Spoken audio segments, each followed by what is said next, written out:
2 ದಿನಗಳ ಹಿಂದಿನ ವಾತಾವರಣ ನೋಡಿದ್ರೆ ಎಲ್ಲರೂ ಸೇರ್ಕೊಂಡು ಸಾದಿಕ್ ಪೈಲ್ವಾನ್ರನ್ನು ಕನ್ವಿನ್ಸ್ ಮಾಡಿ ಬಿಡ್ತಾರೆ ಅನ್ನೋ ಹಂಗಿತ್ತು. ಯಾಕಾಗ್ಲಿಲ್ಲ?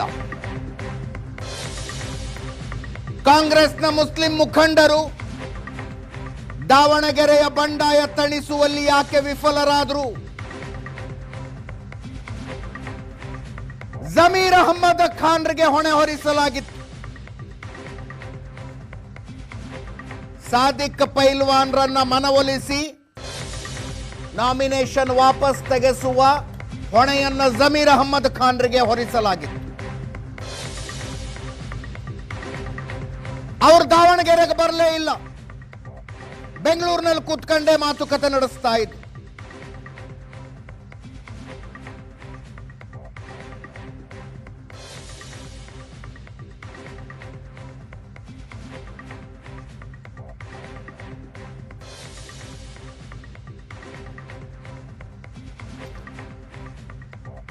ನನ್ನ ಕಾಂಗ್ರೆಸ್ ಅಲ್ಪಸಂಖ್ಯಾತರ ಸಭೆಗೂ ಕೂಡ ಜಮೀರ್ ಅಹಮ್ಮದ್ ಖಾನ್ ಬರಲಿಲ್ಲ.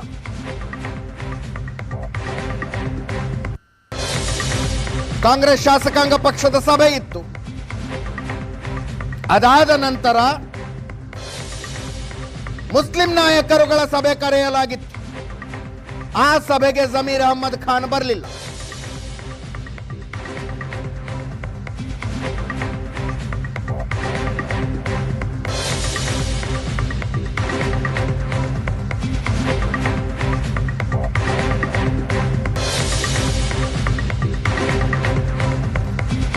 ಶಾಸಕಾಂಗ ಪಕ್ಷದ ಸಭೆಯಲ್ಲಿ ಮುಖ್ಯಮಂತ್ರಿಗಳು ಉಪಮುಖ್ಯಮಂತ್ರಿಗಳ ಜೊತೆಗೆ ಚರ್ಚೆ ನಡೆಸಿದ ನಂತರ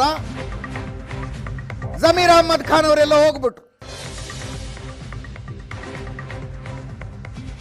ಇವತ್ತು ದಾವಣಗೆರೆಗೆ ಹೋಗ್ತಾರೆ ಅಂತಿತ್ತು, ಅದು ಕ್ಯಾನ್ಸಲ್ ಆಯ್ತು.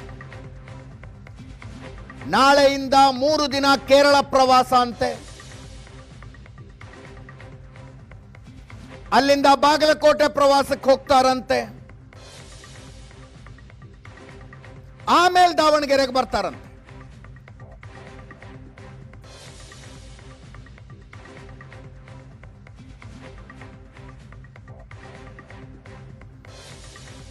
ದಾವಣಗೆರೆ ಪ್ರಚಾರವನ್ನ ಕಟ್ಟ ಕಡೆಯದಾಗಿ ಇಟ್ಕೊಂಡಿದ್ದಾರೆ ಜಮೀರ್ ಅಹಮ್ಮದ್ ಖಾನ್.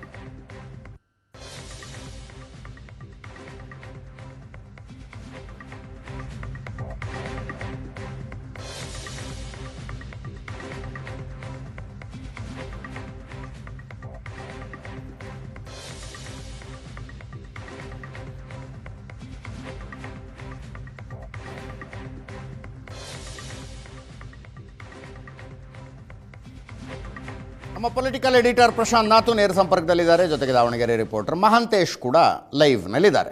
ಮಹಾಂತೇಶ್, ಇನ್ನೊಂದ್ಸಲ ಸಂಕ್ಷಿಪ್ತವಾಗಿ ಹೇಳಿ ಏನೇನು ಆಯ್ತು ಇವತ್ತು ಅಂತ. ಸಾದಿಕ್ ಪೈಲ್ವಾನ್ರ ನಾಮಪತ್ರ ವಾಪಸ್ ತೆಗೆಸುವ ಪ್ರಯತ್ನದ ಭಾಗವಾಗಿ ಇನ್ನು 8 ಜನ ಏನು ವಾಪಸ್ ತಗೊಂಡ್ರಲ್ಲ ಕೊನೆಯ ಕ್ಷಣದಲ್ಲಿ ಮುಸ್ಲಿಂ ಅಭ್ಯರ್ಥಿಗಳು, ಅವರ ಪೈಕಿ ಪ್ರಮುಖರು, ವೋಟ್ ಪುಲ್ಲರ್ಸು, ಕಾಂಗ್ರೆಸ್ನಲ್ಲಿ ಬಹಳ ಆಕ್ಟಿವ್ ಆಗಿದ್ದಂಥವ್ರು, ಆ ಥರದವ್ರು ಯಾರಾದರೂ ಇದ್ರಾ? ಆ ಥರದವರು ಯಾರೂ ಇರಲಿಲ್ಲ. ಈ 8 ಅಭ್ಯರ್ಥಿಗಳು ಏನು ವಾಪಸ್ ಪಡೆದಿದ್ದಾರೆ ಅವರಲ್ಲಿ ಅಂದರೆ ಕಾಂಗ್ರೆಸ್ನಲ್ಲಿ ಪ್ರಮುಖವಾಗಿ ಗುರುತಿಸ್ಕೊಂಡಂಥವ್ರು ಯಾರಿಲ್ಲ. ಆದರೆ ಪ್ರಮುಖವಾಗಿ ಗಮನಿಸಬೇಕಾದಂಥ ಅಂಶ ಅಂದರೆ ಸಾದಿಕ್ ಪೈಲ್ವಾನ್ ಅವರ ಮನವೊಲಿಸುವಲ್ಲಿ ಕಾಂಗ್ರೆಸ್ ನಾಯಕರು ಸಫಲರಾಗ್ತಾರೆ ಅಂತ ಎಲ್ಲರೂ ಸಹ ಭಾವಿಸಿದ್ರು. ಇಂದು ಬೆಳಗ್ಗೆ ನಾವು ಸಹ ಸಾದಿಕ್ ಪೈಲ್ವಾನ್ರಿಗೆ ಫೋನ್ ಮಾಡಿದಾಗ ಜಮೀರ್ ಅಹಮ್ಮದ್ ಮತ್ತು ತನ್ವೀರ್ ಸೇಠ್ ಅವರು ಬರ್ತಾ ಇದ್ದಾರೆ, ಹೆಲಿಕಾಪ್ಟರ್ನಲ್ಲಿ ದಾವಣಗೆರೆಗೆ ಬರ್ತಾರೆ. ಬಳಿಕ ನಾವು ಅಲ್ಪಸಂಖ್ಯಾತ ಸಮುದಾಯದ ನಾಯಕರು ಮತ್ತು ನಮ್ಮ ಸಮಾಜದ ಜನರ ಜೊತೆ ಮಾತುಕತೆ ನಡೆಸ್ತೀವಿ. ಆ ಮಾತುಕತೆ ಬಳಿಕ ಅವ್ರಿಗೆ ಏನು ಕನ್ವಿನ್ಸ್ ಮಾಡ್ತಾರೆ, ಅವ್ರು ಕನ್ವಿನ್ಸ್ ಆದಮೇಲೆ ನನ್ನ ಕನ್ವಿನ್ಸ್ ಮಾಡೋಕ್ಕೆ ಬರಲಿ ಅನ್ನೋ ಮಾತನ್ನು ಖುದ್ದು ಸಾದಿಕ್ ಪೈಲ್ವಾನ್ ಅವರು ದೂರವಾಣಿಯಲ್ಲಿ ಹೇಳಿದರು. ಆದರೆ ಸಾದಿಕ್ ಪೈಲ್ವಾನ್ ಅವರು ಮಧ್ಯಾಹ್ನ 1 ಗಂಟೆವರೆಗೂ ಸಹ ಕಾಯ್ತಾ ಕುಳಿತರೂ ಸಹ ಯಾವೊಬ್ಬ ನಾಯಕರು ಬರಲಿಲ್ಲ. ಅವರು ಬೆಳಗ್ಗೆಯಿಂದಲೂ ಸಹ ಒಂದು ಕಲ್ಯಾಣ ಮಂಟಪವನ್ನು ಹುಡುಕ್ತಾ ಇದ್ರು. ಅಂದರೆ ಒಂದು ಸಮುದಾಯ ಭವನವೋ ಅಥವಾ ಕಲ್ಯಾಣ ಮಂಟಪವೋ ಅಲ್ಲಿ ಜನರನ್ನು ಸೇರಿಸಿ ಒಂದು ಸಮಾವೇಶ ಮಾಡಿ ಅಲ್ಲಿ ನಾಯಕರನ್ನು ಕರೆಸಿ ಮಾತುಕತೆ ನಡೆಸೋಣ ಅಂತ ಹುಡುಕ್ತಾ ಇದ್ರು. ಆದರೆ ಅವರಿಗೆ ಅದು ಸಹ ಲಭ್ಯವಾಗಲಿಲ್ಲ. ಕೊನೆಗೆ ತಮ್ಮ ಮನೆಯ ಖಾಲಿ ಜಾಗದಲ್ಲಿ 10x20 ಜಾಗದಲ್ಲಿ ಒಂದು ಪೆಂಡಾಲನ್ನು ಹಾಕಿ ಅಲ್ಲಿ ಅಭಿಮಾನಿಗಳನ್ನು ಕರೆಸಿ ಮಾತುಕತೆಯನ್ನು ನಡೆಸಲು ಶುರು ಮಾಡಿದರು.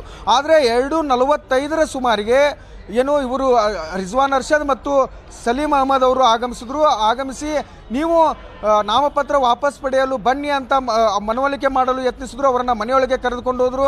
ಆದರೆ ಅವರು ಯಾವುದೇ ಕಾರಣಕ್ಕೂ ಒಪ್ಪಲಿಲ್ಲ. ಮೊದಲು ನಮ್ಮ ಸಮಾಜದ ಜನರ ಎದುರು ನೀವು ಮಾತನಾಡಿ, ಬಹಿರಂಗವಾಗಿಯೇ ಮಾತನಾಡಿ, ಬಳಿಕ ನಾನು ಮನವೊಲಿಕೆ ಬಗ್ಗೆ ಯೋಚನೆ ಮಾಡ್ತೀನಿ ಎಂಬ ಮಾತನ್ನು ಹೇಳಿದರು. ಆದರೆ ಏನು ಸಲೀಂ ಅಹಮದ್ ಅವರಾಗಲಿ ಅಥವಾ ರಿಜ್ವಾನ್ ಅರ್ಷದ್ ಅವರಾಗಲಿ ಅವರ ಮನವೊಲಿಸುವಲ್ಲಿ ವಿಫಲರಾದರು. ಕೊನೆಗೆ ಅವರು ನಿವಾಸದಿಂದ ಹೊರಗೆ ಬಂದು ತಾವು ಕಣದಲ್ಲಿ ಇರ್ತೀವಿ ಎಂಬ ಘೋಷಣೆಯನ್ನು ಕೂಗಿದ್ರು. ಬಳಿಕ ಅವರನ್ನು ಹೊತ್ತುಕೊಂಡು ಅಭಿಮಾನಿಗಳು ಪ್ರಚಾರಕ್ಕೆ ನಾವು ಹೋಗ್ತೀವಿ ಅನ್ನುವಂತೆ ತೆರಳಿದರು. ಆದರೆ ಈಗ ಏನು ಸಚಿವರಾದಂಥ ಜಮೀರ್ ಅಹಮದ್ ಅವರು ಆಗಮಿಸ್ತಾರೆ ಎಂಬ ಮಾತುಗಳನ್ನು ಎಲ್ಲರೂ ಹೇಳ್ತಾ ಇದ್ರು. ಆದರೆ ಸಚಿವ ಜಮೀರ್ ಅಹಮದ್ ಅವರು ದಾವಣಗೆರೆಗೆ ಬರಲಿಲ್ಲ. ಅವರನ್ನು ಮನವೊಲಿಸುವಲ್ಲಿ ವಿಫಲರಾದರು.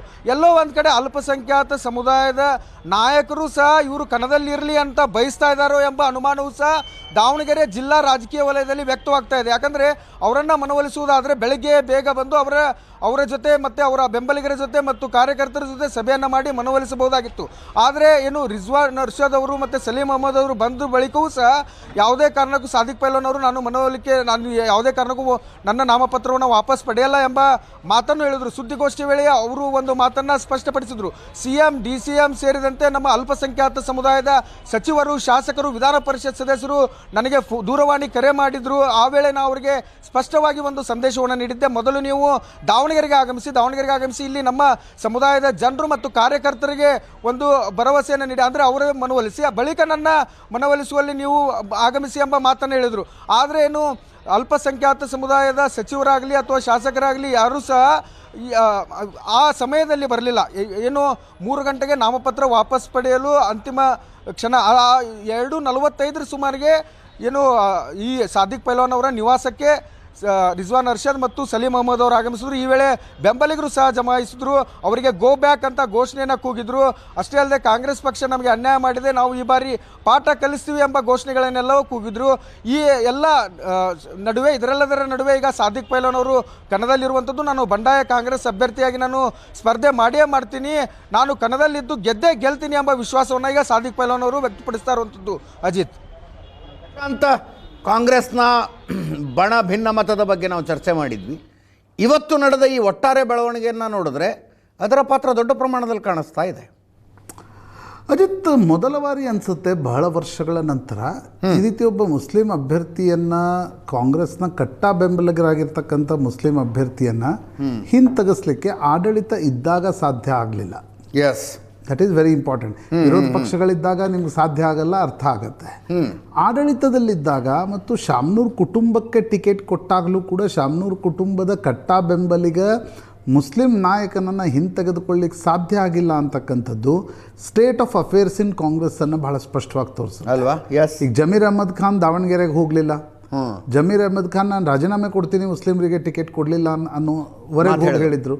ಈಗ ಕಾಂಗ್ರೆಸ್ ಹೈಕಮಾಂಡ್ ಎಷ್ಟೇ ಹೇಳಿದರೂ ಕೂಡ ಸಾದಿಕ್ ಪೈಲ್ವಾನ್ ಹಿಂತೆಗೆದುಕೊಳ್ತಾ ಇಲ್ಲ ಅಂತಕ್ಕಂಥದ್ದು ಮತ್ತು ಸಾದಿಕ್ ಪೈಲ್ವಾನ್ ನಿಂತರೆ ಏನಾಗುತ್ತೆ ಅನ್ನೋದು ಕಾಂಗ್ರೆಸ್ ನಾಯಕರಿಗೂ ಕೂಡ ಇದೆ. ಆ ಕಾರಣದಿಂದ ರಿಜ್ವಾನ್ ಅರ್ಷದ್ರನ್ನು ಕಳಿಸಿದ್ರು, ಸಲೀಂ ಅಹಮದ್ರನ್ನು ಕಳಿಸಿದ್ರು, ಜಮೀರ್ ಅಹಮದ್ ಖಾನ್ ಮತ್ತು ನಜೀರ್ ಮಾತಾಡ್ತಿರ್ತಾರೆ ಅಂತಕ್ಕಂಥದ್ದನ್ನು ಕಳಿಸಿದ್ರು. ನನಗನ್ಸುತ್ತೆ ಒಂದು ಸಾದಿಕ್ ಪೈಲ್ವಾನ್ ಇಂಡಿಪೆಂಡೆಂಟಾಗಿ ನಿಲ್ಲಬೇಕು ಅನ್ನುವ ನಿರ್ಣಯ ಸ್ವಂತ ಮಾಡಿದ್ದಾರೋ ಅಥವಾ ಬೆಂಗಳೂರಿನಿಂದ ಯಾರೋ ಅವರಿಗೆ ಈ ರೀತಿಯ ನಿರ್ಣಯಗಳನ್ನು ನೀವು ತೆಗೆದುಕೊಂಡ್ರೆ ಚುನಾವಣೆಯಲ್ಲಿ ಏನಾಗುತ್ತೆ ನೋಡೋಣ, ವಿಪರೀತ ಪರಿಣಾಮಗಳು ಬಂದರೆ ಅದು ಇಲ್ಲೂ ಕೂಡ ಲಾಭ ಆಗುತ್ತೆ ಅನ್ನೋದನ್ನು ಕನ್ವೆ ಮಾಡಲಾಯಿತು. ವಿ ಡೋಂಟ್ ನೋ ಹಿಂಗೆ ಆಗಿದೆ ಅಂತಕ್ಕಂಥದ್ದನ್ನು ನಾವು ಕೂಡ ಯಾರೂ ಸ್ಪಷ್ಟವಾಗಿ ಹೇಳಲಿಕ್ಕೆ ಸಾಧ್ಯ ಇಲ್ಲ. ಯಾಕೆಂದರೆ ಒಳಗೊಳಗಡೆ ಒಡಂಬಡಿಕೆ ಆಗಿರುತ್ತೆ ಇದು. ಹೌದು ಹೌದು. ಆದರೆ ನಿಶ್ಚಿತವಾಗಿ ನನಗನ್ಸುತ್ತೆ ಅಜಿತ್, ನಾವು ಬಾಗಲಕೋಟೆ ಸ್ವಲ್ಪ BJPಗೆ ಎಜ್ಜಿದೆ, ದಾವಣಗೆರೆ ಕೇಕ್ ವಾಕ್ ಅಂತಕ್ಕಂಥದ್ದನ್ನು ಹೇಳ್ತಾ ಇದ್ವಿ. ಮುಸ್ಲಿಂ ಅಭ್ಯರ್ಥಿಗಳು ಕಣದಲ್ಲಿರೋದು, SDPI ಬಂದಿರೋದು, ಈಗ ಪೈಲ್ವಾನ್ ಕ್ಯಾಂಡಿಡೇಚರನ್ನು ತೆಗೆದುಕೊಳ್ಳದೇ ಇರತಕ್ಕಂಥದ್ದು, ಮುಸ್ಲಿಂ ಮತಗಳು ಈ ಬಾರಿ ಒಡಿತವೆ ಅಂತಕ್ಕಂಥದ್ದು ಭಾಳ ಸ್ಪಷ್ಟವಾಗಿ ಗೊತ್ತಾಗತ್ತೆ. ಮುಸ್ಲಿಂ ಮತಗಳು ಒಡೆದಾಗ ಕುರುಬ ಸೇರಿದಂತೆ ಉಳಿದ ಅಹಿಂದ ಮತಗಳು ಯಾರಿಗೆ ಹೋಗ್ತವೆ ಅನ್ನೋದು ಕೂಡ ಬಹಳ ಪ್ರಮುಖ ಆಗುತ್ತೆ. Correct correct. ಆ ದೃಷ್ಟಿಕೋನದಿಂದ BJP ಎಷ್ಟು ಮತಗಳನ್ನು ಸೆಳಿಬೋದು, ಚುನಾವಣೆ ಹೇಗಾಗತ್ತೆ, ಶಾಮನೂರ್ ಕುಟುಂಬ ಇದಕ್ಕೇನು ಕಂಟಿಂಜೆನ್ಸಿ ಪ್ಲ್ಯಾನ್ ಏನಿದೆ ಶಾಮನೂರ್ ಕುಟುಂಬದ ಬಳಿ, ಕಾಂಗ್ರೆಸ್ನ ಬಳಿ ಅಂತಕ್ಕಂಥದ್ದು ಕೂಡ ಭಾಳ ಮಹತ್ವಪೂರ್ಣವಾಗಿರ್ತಕ್ಕಂಥ ಸಂಗತಿ. ಆದರೆ ಒಂದು ಅಜಿತ್ ನನಗನ್ಸುತ್ತೆ ಅಂಡರ್ಲೈನ್ ಮಾಡಿ ನೋಡಬೇಕಾಗಿರ್ತಕ್ಕಂಥದ್ದು, ಮುಸ್ಲಿಮರು ಕಾಂಗ್ರೆಸ್ನ ವಿರುದ್ಧ ಮುನಿಸಿಕೊಂಡಿರ್ತಕ್ಕಂಥದ್ದು ಓಕೆ ಮುಂದಿನ ದಿನಗಳಲ್ಲಿ ಏನೆಲ್ಲ ಆಗಬಹುದು. ನಾನು ಅವತ್ತು ನಾವು ಆ ಕೊಡ್ಲಿಪೇಟೆ ಅವ್ರ ಜೊತೆ ಮಾತಾಡುವಾಗಲೂ ಹೇಳ್ತಿದ್ದೆ, SDPI ಮತ್ತು OIC ಅವ್ರಿಗೆ ಇಲ್ಲ, ನೀವು ತಾಂಬೂಲ ಇಟ್ಟು ಕರೆದಂತೆ ಇದೆ ದಾವಣಗೆರೆಗೆ. ಹೌದು ಹೌದು ಕರೆಕ್ಟ್. ನೀವು ಬನ್ನಿ, ಮುಸ್ಲಿಂ ವೋಟ್ಗಳು ದೇ ಆರ್ ಫಾರ್ ಗ್ರ್ಯಾಬ್ ಅಂತಕ್ಕಂಥದ್ದನ್ನು ಕಾಂಗ್ರೆಸ್ ಪಾರ್ಟಿ ಹೇಳದಂತೆ ಇದೆ. ನನಗನ್ಸುತ್ತೆ this is bad state of affairs, ಒಂದು bad management of Congress party. ಅದಕ್ಕೆ ಕಾರಣ ಒಳ ಜಗಳನ ವಿ ಡೋಂಟ್ ನೋ. ಓಕೆ, ಅಂದರೆ ಈ ರೀತಿಯ ಸಂದರ್ಭಗಳಲ್ಲಿ ಈಗ ಬ್ಯಾಡ್ ಮ್ಯಾನೇಜ್ಮೆಂಟ್ ಅಂತ ಶರ ಬರೆದು ಬಿಡ್ಬೋದಾ, ಅಥವಾ ಯಾವುದೋ ಒಂದು ಗುಂಪು ಉದ್ದೇಶಪೂರ್ವಕವಾಗಿ ಇದಾಗಲಿ ಅಂತ ತಯಾರಾಗಿದ್ರೆ ಅದು that is bad management of high command. ಹಾಂ, ಎಸ್ ಎಸ್. ಈಗ ಯಾವುದೋ ಒಂದು ಗುಂಪು ಉದ್ದೇಶಪೂರ್ವಕವಾಗಿ ಇದನ್ನು ಮಾಡ್ತಾ ಇದ್ದರೆ ಅದನ್ನು ಸರಿಪಡಿಸದೇ ಟಿಕೆಟ್ ಕೊಟ್ಟಿರ್ತಕ್ಕಂಥ ಹೊಣೆಗಾರಿಕೆ ಯಾರು ಹೊರ್ತೀರಿ ರಾಷ್ಟ್ರೀಯ ಪಕ್ಷದಲ್ಲಿ? ಹೈಕಮಾಂಡೇ ಹೊರಬೇಕಲ್ವಾ? ಕರೆಕ್ಟ್. ಯಾಕಂದರೆ ಇಲ್ಲಿ ಸಾದಿಕ್ ಪೈಲ್ವಾನ್ ನಿಮಿತ್ತ ಮಾತ್ರ. ಇಲ್ಲಿ ಸಂದೇಶ ಏನು ಹೋಗ್ತಾ ಇದೆ, ಮುಸ್ಲಿಂ ಸಮುದಾಯವನ್ನು ಟೇಕ್ ಇಟ್ ಫಾರ್ ಗ್ರಾಂಟೆಡ್ ಆಗಿ ಕಾಂಗ್ರೆಸ್ ತೆಗೆದುಕೊಂಡಿದೆ ಅನ್ನೋದು ಇದರ ಒಟ್ಟಾರೆ ಸಂದೇಶ. ಹೌದು ಹೌದು. ಈಗ ಬೇರೆ ಸಂದರ್ಭದಲ್ಲಿ ಈಗ ದಾವಣಗೆರೆ ನಾರ್ತ್ಗೆ ಈ ಟಿಕೆಟ್ ಬಡಿದಾಟದಲ್ಲಿ ಮುಸ್ಲಿಂ ಸಮುದಾಯದಿಂದ ಯಾರಾದರೂ ಟಿಕೆಟ್ ಕೇಳಿದ್ರು ಅಂತ ಅಂದ್ಕೊಳ್ಳಿ, ಆವಾಗ ಅದು ಕಾಂಗ್ರೆಸ್ಸಿಗೆ ಲಾಭ ಆಗ್ತಿತ್ತೋ ಏನೋ.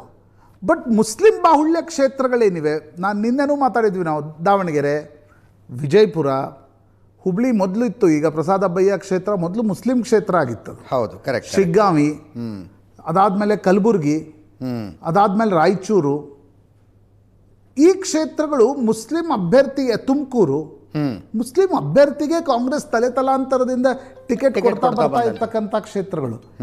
ಇಲ್ಲಿ ಈಗ ನರೇಟಿವ್ ಏನು ಬಿಲ್ಡ್ ಆಯಿತು, ಇಲ್ಲ ಕಾಂಗ್ರೆಸ್ ಇದನ್ನು ಪೂರ್ತಿಯಾಗಿ ಮುಸಲ್ಮಾನ್ ಸಮುದಾಯವನ್ನು ಒಂದು ರೀತಿ ಟೇಕ್ ಇಟ್ ಫಾರ್ ಗ್ರಾಂಟೆಡ್ ತೆಗೆದುಕೊಂಡಿದೆ ಅಂತ. ಇದು ಎರಡಲಗಿನ ಕತ್ತಿ ಅಜಿತ್. ಹೌದು. ಸಾದಿಕ್ ಪೈಲ್ವಾನ್ರಿಗೆ ಟಿಕೆಟ್ ಅಥವಾ ಅಬ್ದುಲ್ ಜಬ್ಬಾರ್ಗೆ ಟಿಕೆಟ್ ಕೊಟ್ಟಿದ್ರು ಅಂತ ಅನ್ಕೋಣ, ಶಾಮ್ನೂರ್ ಕುಟುಂಬ ಬ್ಲ್ಯಾಂಕೆಟ್ ಆಗಿ ಕಾಂಗ್ರೆಸ್ ವಿರುದ್ಧ ಮುನಿಸ್ಕೊಂಡು ಹೊರಗಡೆ ಹೋಗ್ತಿತ್ತು. ಅದರ ಇಂಪ್ಯಾಕ್ಟ್ ಕೂಡ ಇಡೀ ಸಾದರ ಸಮುದಾಯದಲ್ಲಿ ಆಗ್ತಿತ್ತು. ಹೌದು. ಹೀಗಾಗಿ ನನಗನ್ಸುತ್ತೆ ಟಿಕೆಟ್ ಕೊಟ್ಟಿದ್ದು ಸರಿ ಇದ್ರು ಇದನ್ನು ಮ್ಯಾನೇಜ್ ಮಾಡಬೇಕಿತ್ತು, ಇದನ್ನು ಕಂಟೈನ್ ಮಾಡಬೇಕಿತ್ತು. ಬಟ್ ನಿಮ್ಗೆ ಆಡಳಿತ ಇದ್ದಾಗ, ಸರ್ಕಾರ ಇದ್ದಾಗ ಕಂಟೈನ್ ಆಗಲ್ಲ ಅಂತಂದರೆ ಎರಡು ಕಾರಣಗಳಿರ್ಬೋದು. ಒಂದು, ನಿಮ್ಮ ಟಿಕೆಟ್ ಹಂಚಿಕೆ ನೀವು ಮಾಡುವಾಗಲೇ ಏನೂ ಯೋಚನೆ ಮಾಡಲಿಲ್ಲ ಅಂತ. ಹೌದು. ಎರಡನೇದು, ಅಲ್ಲಿನ ಮುಸ್ಲಿಂ ಸಮುದಾಯ ಆರೋಪಿಸ್ತಾ ಇರುವಂತೆ ನೀವು ಟೇಕ್ ಇಟ್ ಫಾರ್ ಗ್ರಾಂಟೆಡ್ ತೆಗೆದುಕೊಂಡ್ರಿ. ಬಟ್ 4 ದಿನಗಳ ಹಿಂದೆ ಸಾದಿಕ್ ಪೈಲ್ವಾನ್ ಅವರು ಇದೇ ಪಾರ್ಟಿ ರೌಂಡ್ಸ್ನಲ್ಲಿ ಲೈವ್ಗೆ ಬಂದಾಗ ಮಾತಾಡಿದ್ದು ನೋಡಿದ್ರೆ ಏನು ಅನ್ನಿಸ್ತಾ ಇತ್ತು ಪ್ರಶಾಂತ್? ಅದು ರೆಡಿ ಅಂತ ಅನ್ನಿಸ್ತಿರಲ್ವಾ ವಾಪಸ್ ತಗೊಳ್ಳೋದಕ್ಕೆ? ಅದೇ ನನಗನ್ಸುತ್ತೆ ಸಾದಿಕ್ ಪೈಲ್ವಾನ್ರಿಗೊಂದು ಶಾಲೀನತೆ ಇದೆ. ಅಂದರೆ ಮಾಧ್ಯಮಗಳಲ್ಲಿ ಬಂದಾಗ, ಪಬ್ಲಿಕ್ ಪ್ಲ್ಯಾಟ್ಫಾರ್ಮ್ಗಳಲ್ಲಿ ನಾನು ಅವರನ್ನು ಒಟ್ಟು ಗಮನಿಸಿದ್ದು, ನಾನೇನು ಅವ್ರನ್ನ ಎಂದೂ ಭೇಟಿಯಾಗಿಲ್ಲ, ಅವ್ರು ನೋಡಿಲ್ಲ, ಬಟ್ ಒಟ್ಟು ಗಮನಿಸಿದ್ದು ಅವ್ರಿಗೊಂದು ಶಾಲೀನತೆ ಇದೆ. ಬಿಕಾಸ್ ಆಫ್ ಪೊಲಿಟಿಕಲ್ ಹಿಸ್ಟ್ರಿ ಇದೆ ಅವ್ರಿಗೊಂದು. ಆ ಕಾರಣದಿಂದ ಶಾಮ್ನೂರ್ ಕುಟುಂಬದ ವಿರುದ್ಧ ಮಾತನಾಡ್ತಕ್ಕಂಥ ಸಂದರ್ಭದಲ್ಲಿ ಅವರು ತುಂಬ ಶಾಲೀನತೆಯನ್ನು ಕಾಪಾಡಿಕೊಂಡ್ರು. ಮಲ್ಲಿಕಾರ್ಜುನ್ ಕೂಡ ಅದನ್ನು ಕಾಪಾಡಿಕೊಂಡ್ರು. ಹೌದು ಹೌದು. ಇಬ್ರಿಗೂ ಒಂದು ಮ್ಯಾಚುರಿಟಿ ಇದೆ. ಬಟ್ ಸಾದಿಕ್ ಪೈಲ್ವಾನ್ ಈಲ್ಡ್ ಆಗಿಲ್ಲ ಅಂತಕ್ಕಂಥದ್ದು ಬಹಳ ಮಹತ್ವಪೂರ್ಣವಾಗಿರ್ತಕ್ಕಂಥ ಬೆಳವಣಿಗೆ.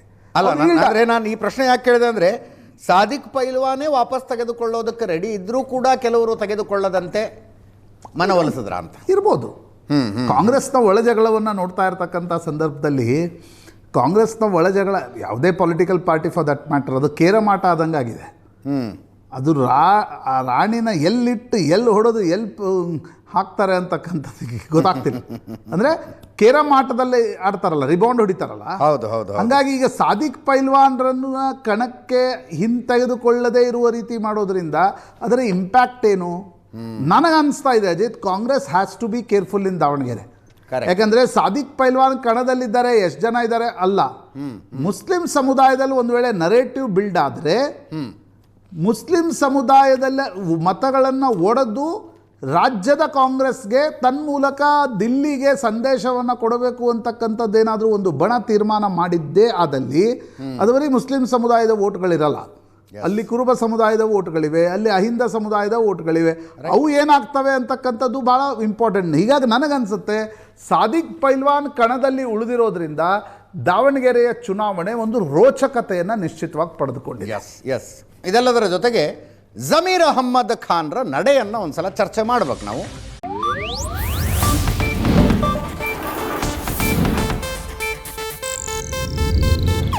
ಇದು ಏಷ್ಯಾನೆಟ್ ನ್ಯೂಸ್ ನೆಟ್ವರ್ಕ್ ಪ್ರಸ್ತುತಿ.